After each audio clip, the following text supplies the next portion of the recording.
सुश्री इकरा चौधरी जी, please आप बोलिएगा। धन्यवाद सभापति जी। मैं सबसे पहले दाद देना चाहती हूँ इस बिल के टाइमिंग की कि अभी ईद की रौनक बुझी भी नहीं थी और हमारी जड़ों पर एक नया फरमान लाया गया। पहले उत्तर प्रदेश में कागजों की कैद में बस नाम रह जाएंगे, वो जो हमारे थे सिर्फ दावे में रह जाएंगे। इस बिल के द्वारा मीठी ईद के जायके को कड़वा करना यही असली सौगाते मोदी था। बहुत बहुत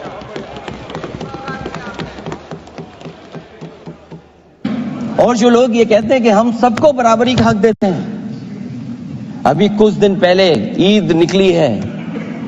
अध्यक्ष महोदय, वो परंपरा रही है, न केवल मैं जाता हूं बल्कि कोई दल का नेता ऐसा नहीं न जाता हो उस कार्यक्रम में शामिल होने।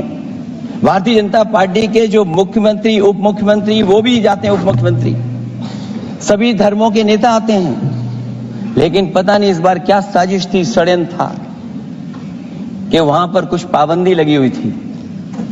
अगर किसी कारण पाबंदी लगी हुई थी तो बात समझ में आती है, लेकिन जब जानकारी हुई है, किसी को नहीं पता था कि पाबंदी क्यों लगी है कि आप नहीं जा सकते वहां पर कार्यक्रम में शामिल होने।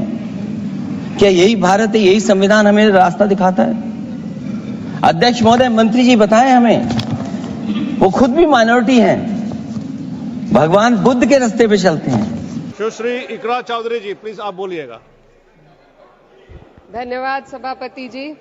मैं सबसे पहले दाद देना चाहती हूँ इस बिल के टाइमिंग की कि अभी ईद की रौनक बुझी भी नहीं थी और हमारी जड़ों पर एक नया फरमान लाया गया। पहले उत्तर प्रदेश में मुसलमानों को नमाज पढ़ने पर रोक लगाई और फिर सौगात में ये बिल लाया गया। निसार में तेरी गलियों पे है वतन, जहाँ चली है रिवाजो गैर कि कोई ना सर उठाकर चल सके। मैं सभापति जी आपको ये बताना चाहती हूँ कि ईद के मौके पर एक विधवा महिला अपनी लड़की के साथ मेरे पास आई और उसने बताया कि वह एक वक्फ की प्रॉपर्टी में रहती है, वही उसके सर पर छत का काम भी करती है और उसकी रोजी रोटी भी वहीं से आती है। वो इस बिल को लेकर इतनी फिक्रमंद थी कि कहीं उससे वो उसकी संपत्ति ना छीन ली जाए। वो अकेली एक ऐसी महिला नहीं है, ऐसे लाखों लोग हैं जो वक्फ की, गरीब लोग, गरीब महिलाएं जो वक्फ की संपत्ति से अपना रोजगार चला रहे हैं। और ये जो वक्फ बाय यूजर क्लॉज के हटाने से लाखों वक्फ की जायदाद अपना स्टेटस खो देंगी और लाखों लोग, इसी तरीके के लोग सड़कों पर आ जाएंगे। वक्फ क्या है, वक्फ बाय यूजर क्या है? इसका ये मतलब है कि कोई जायदाद अगर सालों से दीन और भलाई के कामों के लिए इस्तेमाल हो रही हो तो वो खुद ब खुद वक्फ मानी जाएगी। हिंदुस्तान की अदालतों ने भी इस बात को तस्लीम किया है। वक्फ बाय यूजर सिर्फ वक्फ बोर्ड को ही मिली कोई खास सौगात नहीं है, ये बल्कि सभी अन्य धार्मिक ट्रस्टों को परंपरा और यूज के आधार पर बिना किसी डॉक्यूमेंटेशन के धार्मिक चरित्र को डिक्लेयर करने का राइट मिला हुआ है। भारत के संविधान के आर्टिकल 13 क्लॉज 3 में कस्टम और यूसेज को कानूनी वैधानिकता प्रदान करता है। इसी आर्टिकल से वक्फ बाय यूजर भी निकला गया है। इस बिल के कानून बनने पर वक्फ बोर्ड तो इस प्रोविजन से हाथ धो बैठेगा, लेकिन अन्य धार्मिक ट्रस्टों को यह सुविधा जारी रहेगी। इससे भारतीय संविधान के आर्टिकल 14 और 15 का सीधा उल्लंघन है, जो धर्म और जाति के आधार पर भेदभाव और कानून के सामने सभी की बराबरी पर जोर देता है। मैं इसके साथ ये भी कहना चाहती हूँ कि सत्ता के लोग जो एक दूसरे की पीठ थपथपा रहे हैं कि वक्फ बाय यूजर का जो अमेंडमेंट इन्होंने दिया उसको एक्सेप्ट कर लिया गया है, लेकिन इनकी शरारत यह है कि उसके साथ ही एक ऐसा प्रोवाइजो इसमें शामिल किया गया जिसके आधार पर यह कहा गया है कि अगर कोई भी वक्फ की संपत्ति विवादित हो तो वो अपना वक्फ स्टेटस खो देगी। तो जो अमेंडमेंट इन्होंने दिया है, जिसको एक्सेप्ट कर लिया गया है, उसका कोई मतलब नहीं है। ये इनकी नीयत है जो साफ जाहिर हो रही है। सोने पर सुहागा एक काम और किया है, सरकार ने वक्फ की कानून के सेक्शन 107 को हटाकर लिमिटेशन एक्ट में 12 साल तक ही किसी के खिलाफ अदालत में जाने का प्रोविजन है। सेक्शन 107 में बोर्ड को लिमिटेशन एक्ट से राहत मिली हुई थी। वक्फ बोर्ड कभी भी अवैध कब्जाधारियों के खिलाफ अदालत जा सकता था।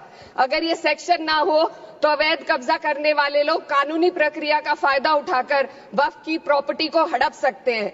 अन्य धार्मिक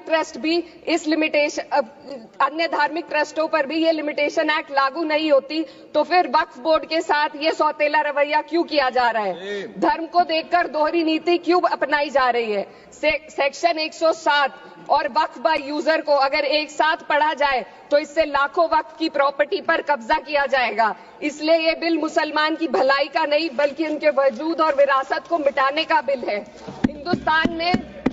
हिंदुस्तान में बहुत सारे धार्मिक ट्रस्ट हैं जिसमें उस खास मजहब के लोग शामिल होते हैं और उसका इंतजाम करते हैं, और ये बात समझ में आने वाली भी है क्योंकि जो व्यक्ति अपने मजहब के रीति रिवाज को जितना अच्छे से समझ सकता है किसी अन्य मजहब का व्यक्ति नहीं समझ सकता।